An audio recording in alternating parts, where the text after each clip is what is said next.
Welcome to స్వతంత్ర TV. నా పేరు రహీం. ముందుగా హెడ్లైన్స్ చూద్దాం. పోస్టల్ బ్యాలెట్ల వివాదంపై హైకోర్టులో విచారణ, తీర్పును రిజర్వ్ చేసిన న్యాయస్థానం.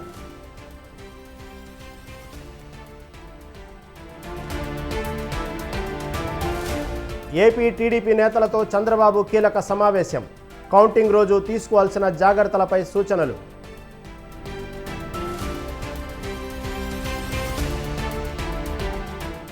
ఏపీ గవర్నర్ను కలిసిన బీజేపీ నేతల బృందం, రాష్ట్ర ఆర్థిక పరిస్థితి వివరాలను ప్రకటించాలని విజ్ఞప్తి.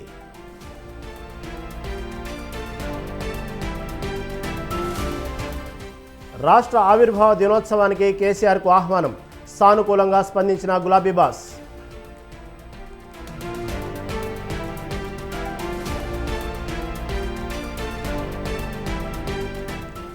ఫోన్ ట్యాపింగ్ కేసును సీబీఐకి అప్పగించాలని బీజేపీ డిమాండ్, కేసీఆర్ను కాపాడడానికే సీబీఐ విచారించాలంటున్న కాంగ్రెస్.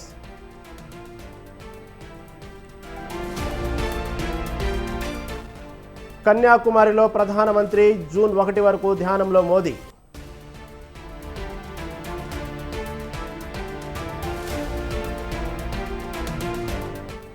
స్వల్ప లాభాల్లో ముగిసిన స్టాక్ మార్కెట్లు.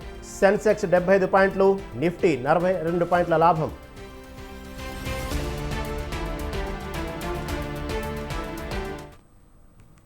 రైట్, ఇక డీటెయిల్స్ చూస్తే బీఆర్ఎస్ అధినేత కేసీఆర్ను కలిసి రాష్ట్ర ప్రభుత్వం తరపున ఆవిర్భావ దినోత్సవ వేడుకల ఆహ్వానాన్ని అందించారు రాష్ట్ర ప్రోటోకాల్ ప్రభుత్వ ప్రతినిధి హర్కర వేణుగోపాలరావు. వేడుకల్లో కేసీఆర్ను భాగస్వామ్యం చేయాలని ముఖ్యమంత్రి రేవంత్ రెడ్డి ఆకాంక్షించారని వేణుగోపాల్ అన్నారు. వేడుకల ఇన్విటేషన్తో పాటు రేవంత్ రెడ్డి ప్రత్యేకంగా కేసీఆర్ కోసం లేఖ పంపించారని తెలిపారు. ఆహ్వానంపై కేసీఆర్ సానుకూలంగా స్పందించారని, వేడుకలకు హాజరవుతున్నారని వేణుగోపాల్ తెలిపారు.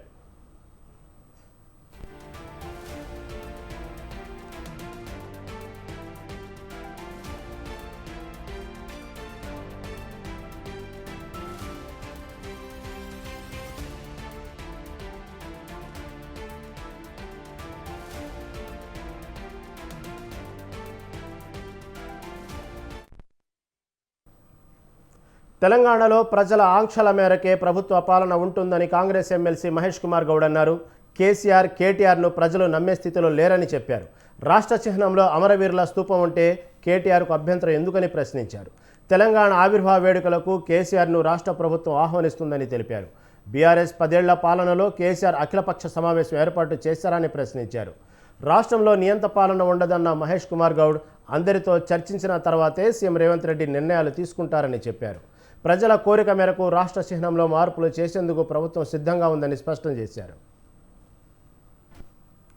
పుణ్యమాను వచ్చిన తర్వాత ఆ సెంటిమెంట్నంతా కూడా వారి కుటుంబం స్వలాభం కోసం, వారి అవసరాల కోసం వాడుకొని అసలు తెలంగాణ యాస, భాష, సాంప్రదాయం అన్నిటి కూడా 10 ఏళ్లుగా మరిపించినటువంటి ఘనత కేసీఆర్ కుటుంబ సభ్యులది. 10 ఏళ్లుగా నీళ్ల పేరిట, భూముల పేరిట విచ్చలవిడిగా దోపిడీకి పాల్పడినందున వారిని ప్రజలు తిరస్కరించి ప్రజాస్వామ్య పద్ధతిలో ఇవాళ కాంగ్రెస్ పార్టీని తెలంగాణ ప్రజలు గెలిపించినారు. దానికి కారణం ఏంటంటే వారు చేసిన దోపిడీ ఇంత అంత కాదు.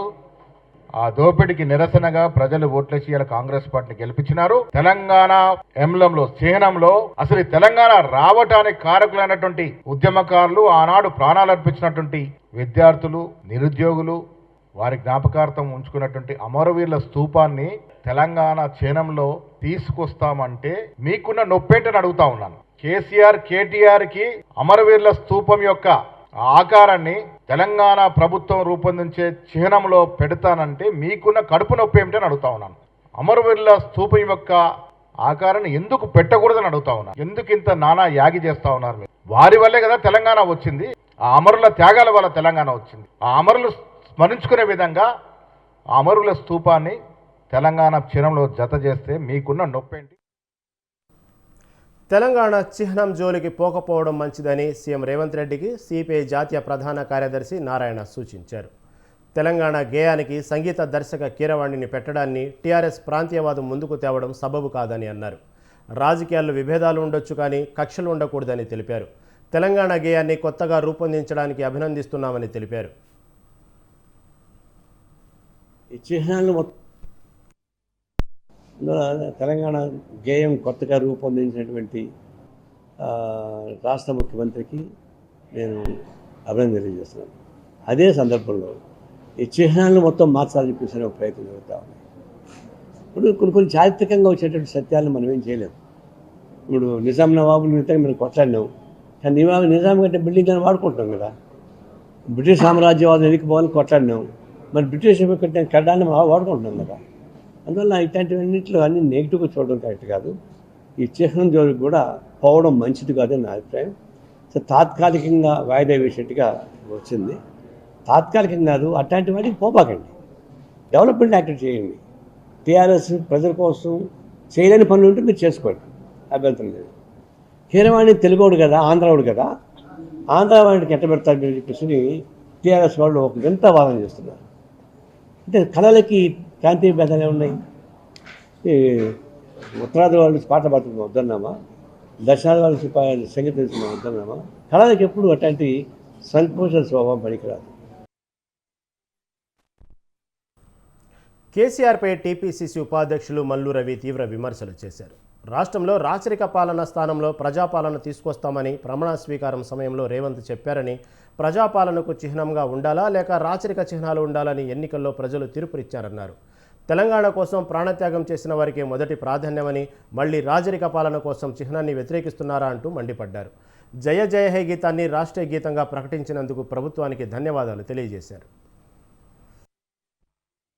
మనం ఎంబలం అంటే చిహ్నం, ప్రభుత్వం అంటే చిహ్నం. ఇవాళ అతి ముఖ్యమైనటువంటి ప్రజా చిహ్నం ఏంటి? ఎవరైనా ఒక తెలంగాణ రాష్ట్రాన్ని సాధించాలని వారు త్యాగం చేసిన దాంట్లో అందరూ త్యాగం చేసి ఉండొచ్చు, కానీ ప్రాణ త్యాగం అనేది నెంబర్ 1. అమరవీరులు అంటే ప్రాణాన్ని ఇచ్చినటువంటి వాళ్ళు, ప్రాణాన్ని లెక్క చేయలేదు.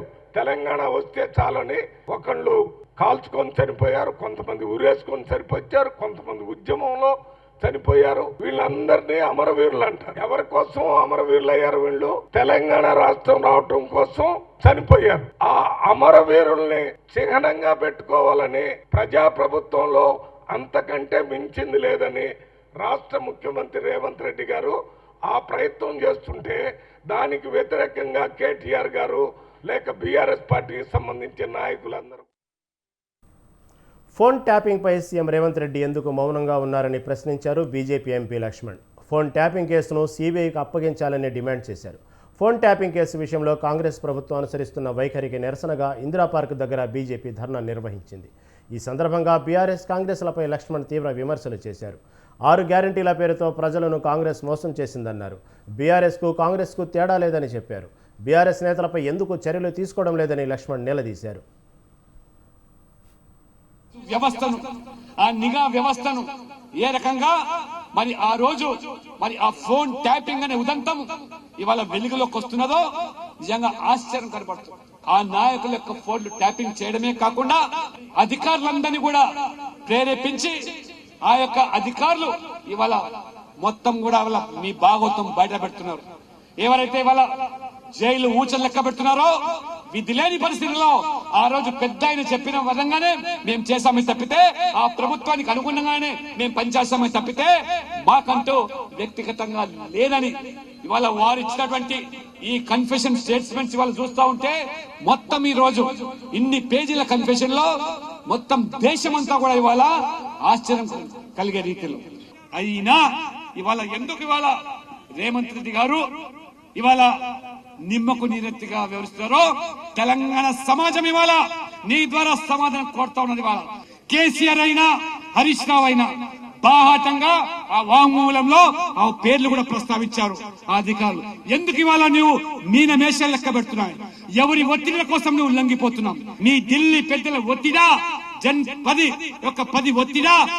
ఎన్నికల ముందు ఇచ్చిన హామీలు, ఈ రాష్ట్ర ప్రజలు 6 గ్యారంటీలు, ఉచితాలు మొత్తం కూడా అడిగిన వాళ్ళకి అన్ని ఉచితంగా ఇస్తామని ఏ రకంగా ప్రజలను నమ్మబలికారో అధికారులకు వచ్చి రేవంత్ రెడ్డి గారు ముఖ్యమంత్రిగా బాధ్యతలు చేపట్టి 6 మాసాలుగా వస్తుంది. ఈ 6 మాసాల్లో బీజేపీ బీఆర్ఎస్ 2 పార్టీలు ఒకటేనని అన్నారు MLC Jeevan Reddy. Phone tapping కేసులో కేసీఆర్ను కాపాడేందుకే సీబీఐ విచారణ కోరుతున్నారని మండిపడ్డారు. ఫోన్ ట్యాంపింగ్ విషయంలో బీజేపీ నిరసన చేయడం చూస్తుంటే ఆశ్చర్యాన్ని కలిగిస్తుందని విమర్శించారు. పార్లమెంట్ ఎన్నికల్లో బీఆర్ఎస్ ఎలా బీజేపీకి కొమ్ము కాసిందో చూశామని, అందుకు ప్రతిఫలంగా కేసీఆర్ను కాపాడాలని బీజేపీ చూస్తుందని ఆయన ఆరోపించారు. బీఆర్ఎస్ను బీజేపీ అనుబంధ సంస్థగా మార్చుకున్నారని, ఇకనైనా తమ డ్రామాలు ఆపాలని హెచ్చరించారు. వీళ్ళ రాష్ట్ర పోలీసు అధికార యంత్రాంగం సమర్థవంతంగా వీళ్ళందులో ప్రధాన పాత్రధారుడైనటువంటి రాధాకిషన్ రావుతోని కన్ఫెషన్ స్టేట్మెంట్ రికార్డు చేయించడం జరిగింది. మరి ఎవరెవరి టెలిఫోన్ ట్యాపింగ్ చేయడం జరిగింది, ఏ పరిస్థితుల్లో చేయడం జరిగింది, ఎవరి సూచనకు అనుగుణంగా చేయడం జరిగింది, అవన్నీ కూడా కన్ఫెషన్ స్టేట్మెంట్స్ అన్నీ కూడా రికార్డు చేయించడం జరిగింది. While investigation is in progress, దాన్ని ఏదైతుందో ఏ విధంగా నిలువరింప చేయాలనే తలంపుతో ఏదైతుందో నిన్నటి పార్లమెంట్ ఎన్నికల్లో మనకు తెలియంది కాదు, బీఆర్ఎస్ పార్టీ ఏ విధంగా బీజేపీకి కొమ్ము కాసిందో, ఏ విధంగా బీఆర్ఎస్ పార్టీ బీజేపీకి కొమ్ము కాసిందో, దానికి ప్రతిగా బీజేపీ ప్రత్యుపకారం ఏదైతున్నదో బీఆర్ఎస్ అధ్యక్షుడు కేసీఆర్ గారిని ఈ నేరంకి వెళ్ళి బెయిల్అవుట్ చేయాలి, ఏ విధంగా కాపాడాలి అనేటువంటి ఒక బీజేపీపై ఎమ్మెల్యే రామ్మోహన్ రెడ్డి తీవ్ర విమర్శలు చేశారు. ఫోన్ ట్యాపింగ్ కేసులో బీజేపీ సిబిఐ విచారణకు డిమాండ్ చేయడం విడ్డూరంగా ఉందన్నారు. పోలీసు వ్యవస్థను బీజేపీ కించపరచడం కరెక్ట్ కాదన్నారు. నిజంగా బీజేపీ ఆరోపణల్లో నిజం ఉందంటే యాపిల్ కంపెనీ పంపిన మెసేజ్పై సిబిఐ విచారణ చేపట్టాలన్నారు. సిబిఐతో బీజేపీ తమను తాము ఎంక్వైరీ చేసుకోవాలన్నారు. బీజేపీ బీఆర్ఎస్ రెండు ఒకటేనని స్పష్టం చేశారు.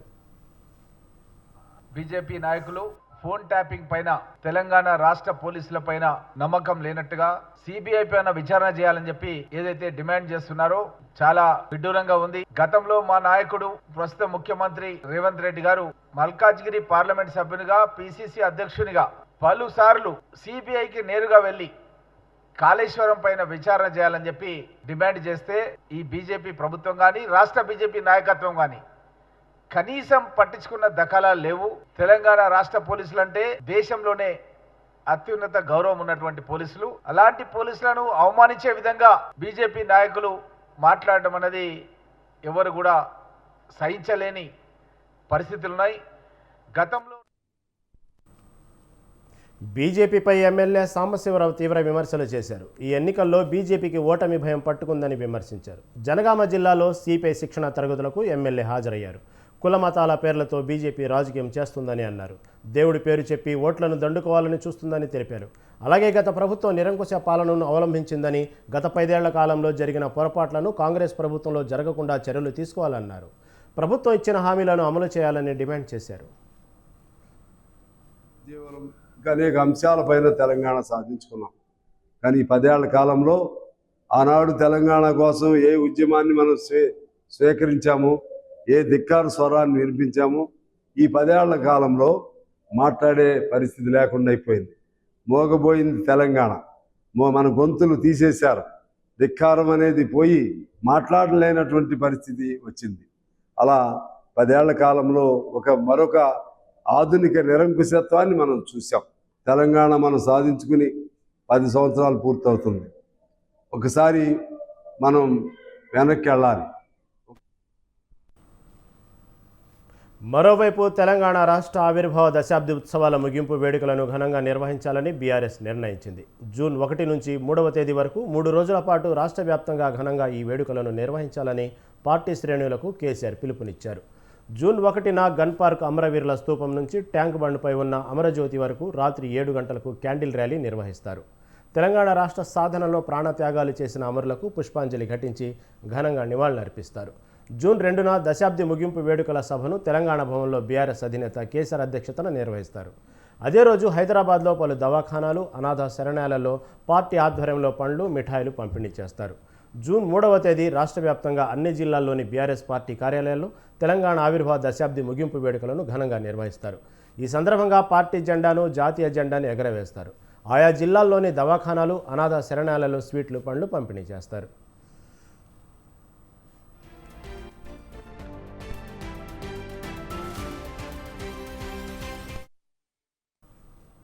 పోస్టల్ బ్యాలెట్ వ్యవహారంపై ఆంధ్రప్రదేశ్ హైకోర్టులో వాదనలు ముగిశాయి. పోస్టల్ బ్యాలెట్పై కేంద్ర ఎన్నికల సంఘం జారీ చేసిన మెమోను సవాల్ చేస్తూ వైసీపీ హైకోర్టు పిటిషన్ దాఖలు చేసింది. ఆ పిటిషన్పై హైకోర్టులో ఇరుపక్షాల వాదనలు విన్న తీర్పు రిజర్వ్ చేసింది. శనివారం సాయంత్రం తీర్పు వెల్లడిస్తామంది.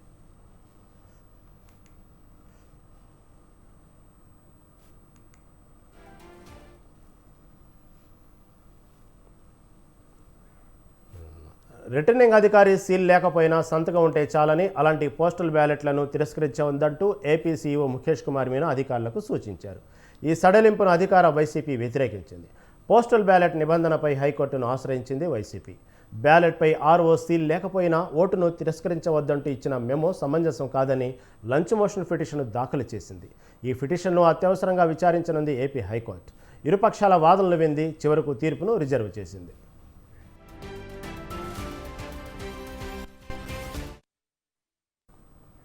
ఆదాయం లేని కార్పొరేషన్లు పెట్టి వాటిపై అప్పులు తీసుకున్నారని ఆరోపించారు. ప్రభుత్వ ఉద్యోగులకి సైతం సకాలంలో జీతాలు చెల్లించక రిటైర్డ్ ఉద్యోగులకి పెన్షన్ ఇవ్వడం లేదని ఆరోపించారు. గవర్నర్ అబ్దుల్ నజీర్ని కలిసిన పురంధరేశ్వరి ఆర్బీఐ నిబంధనలకు అనుగుణంగా రాష్ట్ర ప్రభుత్వం నుంచి సమగ్ర నివేదిక కోరాలన్నారు. కోడ్ ఆఫ్ కండక్ట్ అమల్లో ఉన్నప్పుడు నిధులు విడుదల చేయడం సమంజసం కాదన్నారు. సందర్భంలో గవర్నర్ గారిని కలవటం జరిగింది. రాష్ట్ర ఆర్థిక పరిస్థితి గతంలో కూడా ఆందోళనకరంగా రాష్ట్ర ఆర్థిక పరిస్థితి ఉన్నటువంటి సందర్భంలో నాకున్నటువంటి సమాచారం మేరకు, నా అవగాహన మేరకు ఆ విషయాలన్నింటినీ కూడా ప్రజల ముందు మేము చాలా కాలం నుండి ప్రజలకి తెలియజేయడం జరుగుతూ వస్తున్నటువంటి విషయం. ఆ సందర్భంలోనే ఆర్బీఐ నిబంధనలు ఏవైతే ఉంటాయో వాటిని ఉల్లంఘించి పార్టీ చీఫ్ ఎలక్షన్ ఏజెంట్లకు తెలుగుదేశం శిక్షణ కార్యక్రమం నిర్వహించింది. కౌంటింగ్ రోజు ఎలా వ్యవహరించాలన్న దానిపై శిక్షణ ఇచ్చారు. ఎలక్షన్ ఏజెంట్లకు పలు సూచనలు చేశారు టీడీపీ నేతలు. కౌంటింగ్ ప్రక్రియపై పవర్ పాయింట్ ప్రజెంటేషన్ ద్వారా నేతలు వివరణ ఇచ్చారు. పోస్టల్ బ్యాలెట్ విషయంలోని వైసీపీ అర్థం లేని ఆరోపణలు చేస్తుందని టీడీపీ నేత అశోక్ బాబు అన్నారు. పోస్టల్ బ్యాలెట్ అంటే వైసీపీ నేతలకు ఎందుకంత భయమని ప్రశ్నించారు.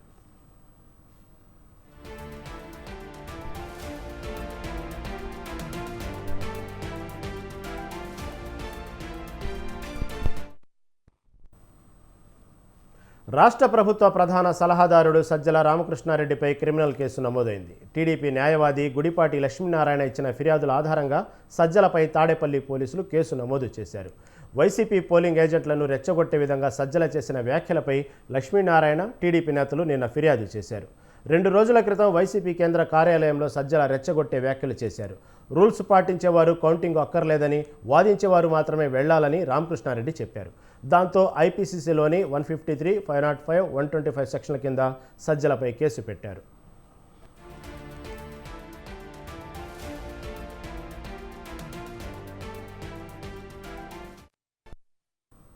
గొర్రెల పంపిణీ స్కామ్లో మరో 2 ఏసీబీ అధికారులు అరెస్టు చేశారు. పశుసంవర్ధక శాఖ మాజీ సీఈ రామచంద్రరావు, మాజీ ఓఎస్డీ కళ్యాణ్ కుమార్ అరెస్ట్ అయ్యారు. 2,10,00,000 ప్రభుత్వ నిధులను రామచందర్ దుర్వినియోగం చేసినట్టు ఆరోపణలున్నాయి. రామచందర్, కళ్యాణ్ను అరెస్టు చేసి అధికారులు నాంపల్లి కోర్టులో హాజరుపరిచారు. న్యాయమూర్తి 14 రోజుల రిమాండ్ విధించడంతో ఇద్దరిని చంచల్గూడ జైలుకు తరలించారు. ఇప్పటి వరకు గొర్రెల స్కామ్కు సంబంధించి 10 మంది అధికారులు అరెస్ట్ అయ్యారు. ఇంకా ఎవరి పాత్ర ఉందనే దానిపై దర్యాప్తు చేస్తున్నట్లు ఏసీబీ అధికారులు తెలిపారు.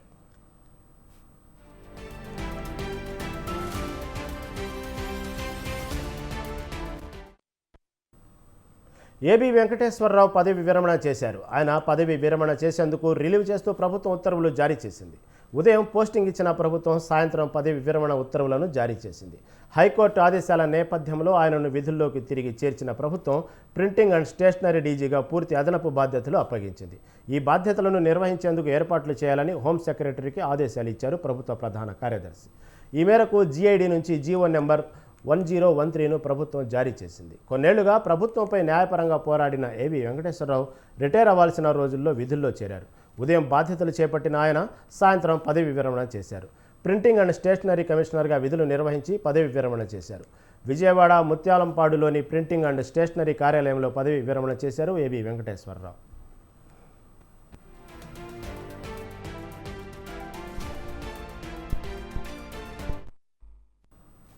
ఉత్తర భారతదేశంలో సూర్యప్రతాపం దడ పుట్టిస్తుంది. ఢిల్లీ, ఉత్తరప్రదేశ్, రాజస్థాన్, హర్యానా, చండీగఢ్, ఇతర రాష్ట్రాల్లో తీవ్ర వడగాల్పుల కారణంగా 54 మంది చనిపోయారు. ఎండ దెబ్బ కారణంగా అస్వస్థతకు గురవుతున్నారు. వివిధ ప్రాంతాల్లో 45 నుంచి 49 డిగ్రీల సెల్సియస్కు పైగా గరిష్ట ఉష్ణోగ్రతలు నమోదవుతున్నాయి. మధ్యప్రదేశ్లో 46 డిగ్రీల సెల్సియస్ వేడికి పిట్టలు రాలి కింద పడిపోతున్నాయి. ఉత్తరప్రదేశ్లో తీవ్ర వడగాల్పులు ఎండవేడిమికి కారణంగా ట్రాన్స్ఫార్మర్లు పేలిపోయిన కారణంగా గత 2 రోజుల్లో 166 మంది ప్రాణాలు కోల్పోయారు. సెంట్రల్ యూపీలోని వేడి గాలుల కారణంగా 47 మంది చనిపోయారు. Sector magistrate, head constable, 3 railway కార్మికులు, హోంగార్డు, ఇంజనీర్తో సహా వారణాసి పరిసర జిల్లాల్లోనే 72 మంది ప్రాణాలు కోల్పోయారు. ప్రయాగ్రాజ్లో 11 మంది, కౌసింబిలో 9 మంది, ప్రతాప్గఢ్లో 1, గోరఖ్పూర్లో 1 బాలికతో సహా 3 మరణించారు. అంబేద్కర్ నగర్లో 4, శావస్త్రి, గోండాలో ఒక్కొక్కరు వడదెబ్బకు మృతి చెందారు.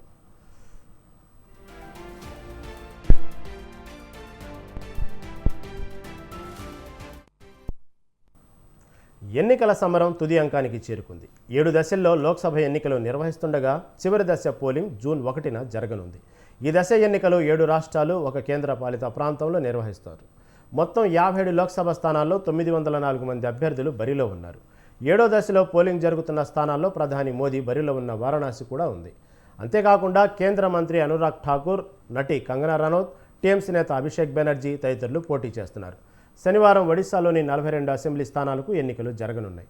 పోలింగ్ కేంద్రాలకు భద్రతా సిబ్బందిని తరలించేందుకు ఎన్నికల సంఘం 13 ప్రత్యేక రైళ్లు, 8 హెలికాప్టర్లను రంగంలోకి దింపింది. ఉదయం 7 గంటలకు ఓటింగ్ ప్రారంభమై సాయంత్రం 6 గంటలకు ముగుస్తుంది. 7వ విడత ఎన్నికల్లో భాగంగా పంజాబ్లో 328 మంది, యూపీలో 144 మంది, బీహార్ 134, ఒడిశా 66, జార్ఖండ్ 52, హిమాచల్ ప్రదేశ్ 37, చండీగఢ్లో 19 మంది అభ్యర్థులు తమ అదృష్టాన్ని పరీక్షించుకోనున్నారు.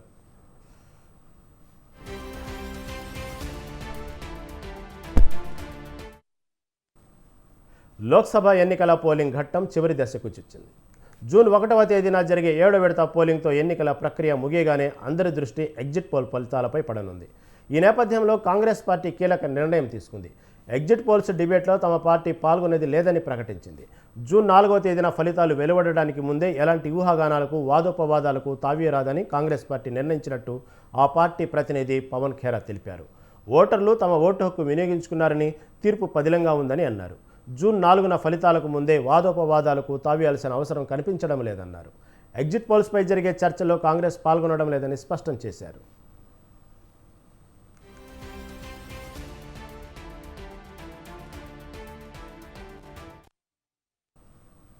కన్యాకుమారి వివేకానంద రాక్ మెమోరియల్లో ప్రధాని మోదీ ధ్యానంలో మునిగిపోయారు. దాదాపు 45 గంటల పాటు ప్రధాని ధ్యానంలో ఉండనున్నారు. 2019లో తుది దశ ప్రచారం ముగియగానే కేదార్నాథ్ గుహలో మోదీ 17 గంటల పాటు ధ్యానం చేశారు. నిన్న ఢిల్లీ నుంచి కన్యాకుమారి చేరుకున్న మోదీ ముందుగా భగవతి అమ్మన్ ఆలయంలో ప్రత్యేక పూజలు చేశారు.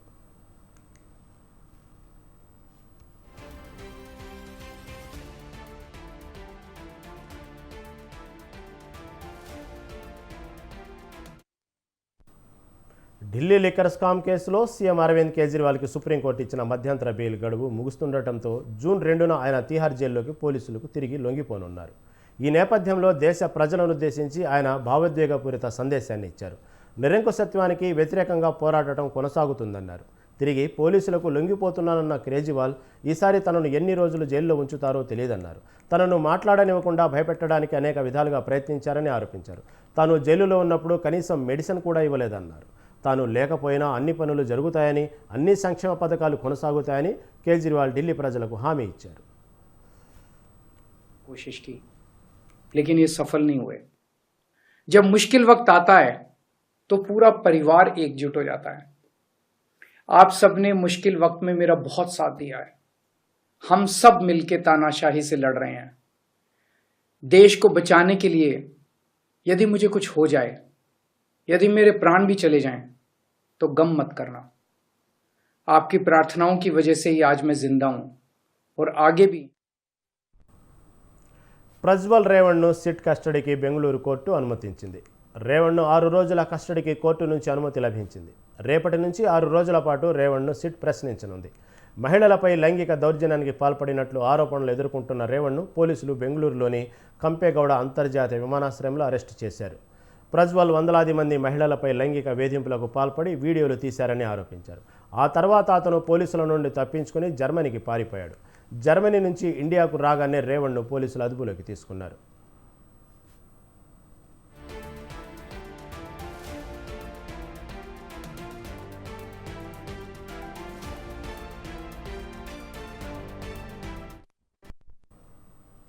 ఎన్నికల ముంగిట అమెరికా మాజీ అధ్యక్షుడు డొనాల్డ్ ట్రంప్కు భారీ షాక్ తగిలింది. శృంగార తార స్టార్మీ డానియర్తో అక్రమ సంబంధం కేసులో ట్రంప్ దోషిగా తేలారు. కేసులో ఆయనపై నమోదైన అన్ని ఆరోపణలు రుజువైనట్లు న్యూయార్క్ కోర్టు తెలిపింది. దాదాపు 34 అంశాల్లో ట్రంప్ను దోషిగా నిర్ధారించింది కోర్టు. మరో 5 నెలల్లో అమెరికాలో ఎన్నికలు జరుగుతున్న తరుణంలో ఈ తీర్పు వెలువడటం ప్రాధాన్యం సంతరించుకుంది. ఇలా ఓ కేసులో దోషిగా తేలిన అమెరికా తొలి మాజీ అధ్యక్షుడు ట్రంప్ నిలిచాడు. స్టార్మీ డేనియల్తో ట్రంప్ గతంలో ఏకాంతంగా గడిపారని ఆయనపై ఆరోపణలు ఉన్నాయి. 2016 అధ్యక్ష ఎన్నికల సమయంలో దీనిపై ఆమె నోరు విప్పకుండా ట్రంప్ పెద్ద మొత్తంలో డబ్బు ముట్టజెప్పారని అభియోగాల్లో పేర్కొన్నారు. తన న్యాయవాది ద్వారా ఆమెకు సొమ్ము ఇప్పించారని తెలిపారు. ప్రచార కార్యక్రమాల కోసం అందిన విరాళాల నుంచి ఆ మొత్తాన్ని ఖర్చు చేశారని పేర్కొన్నారు. అందుకోసం బిజినెస్ రికార్డులన్నింటినీ తారుమారు చేశారన్నది ప్రధాన ఆరోపణ.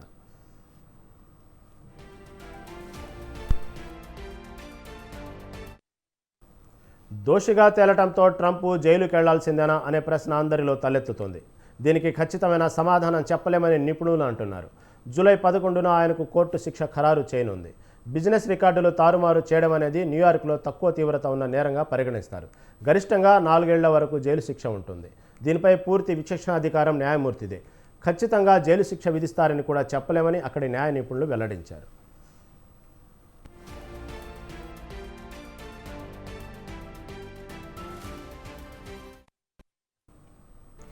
ప్రముఖ వ్యాపారవేత్త ముఖేష్ అంబానీ చిన్న కుమారుడు అనంత్ అంబానీ రాధికా మర్చెంట్ పెళ్లి డేట్ ఖరారైంది. జూలై 12న వీరి వివాహానికి ముహూర్తం నిశ్చయించారు. ముంబైలోని బాంద్రా కుర్లా కాంప్లెక్స్లోని జియో వరల్డ్ కన్వెన్షన్ సెంటర్లో జూలై 12 నుంచి 14 వరకు వీరి వివాహ వేడుక జరగనుంది. అనంత్ అంబానీ రాధికా మర్చెంట్ వివాహానికి సంబంధించిన ఆహ్వాన పత్రిక వైరల్ అవుతుంది. ఎరుపు బంగారు వర్ణంలో రూపొందించిన వెడ్డింగ్ కార్డులు ఆకట్టుకుంటున్నాయి. వీటిని అతిథులకు పంపే కార్యక్రమాన్ని అంబానీ కుటుంబం ఇప్పటికే మొదలుపెట్టినట్లు తెలుస్తోంది.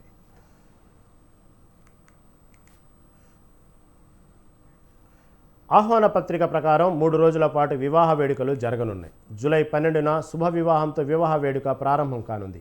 ఈ వేడుకకు భారతీయ సంప్రదాయ దుస్తులు ధరించి వివాహ వేడుకకు రావాలని అతిథులను కోరారు. జూలై 13న శుభ్ ఆశీర్వాద్ సందర్భంగా అతిథులకు డ్రెస్ కోడ్ను ఫార్మల్ ఇండియన్గా పేర్కొన్నారు. ఇక జూలై 14న జరిగే మంగళ ఉత్సవ్ సందర్భంగా డ్రెస్ కోడ్ ఇండియన్ చిక్గా ఉంటుంది.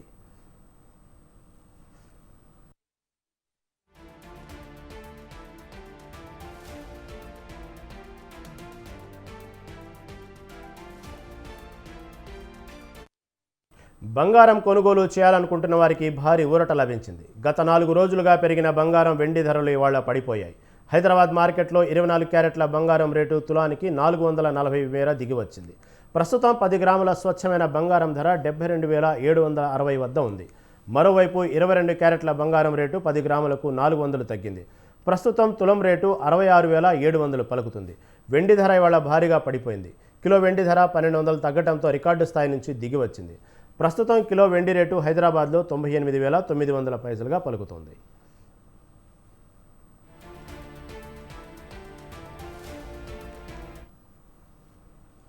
దేశీయ స్టాక్ మార్కెట్లు స్వల్ప లాగాల్లో ముసాయి. జూన్ 1న ఎగ్జిట్ పోల్స్ అంచనాలు, జీడీపీ గణాంకాలు వెలువడిన వేళ స్టాక్ మార్కెట్లో కొనుగోళ్ల కళ కనిపించనుంది. ముఖ్యంగా ఫైనాన్షియల్ షేర్లలో కొనుగోళ్లు సూచీలకు కలిసి వచ్చింది. ఆఖర్లో అమ్మకాలతో లాభాలు పరిమితమైనప్పటికీ సూచీల 5 రోజుల వరుస నష్టాలకు బ్రేక్ పడింది. సెన్సెక్స్ చివరికి 75.71 పాయింట్ల లాభపడి 73,885 వద్ద స్థిరపడింది. నిఫ్టీ సైతం 42.05 పాయింట్ల లాభంతో 22,530 వద్ద ముగిసింది. డాలర్తో రూపాయి మారకం విలువ 83.49గా ఉంది.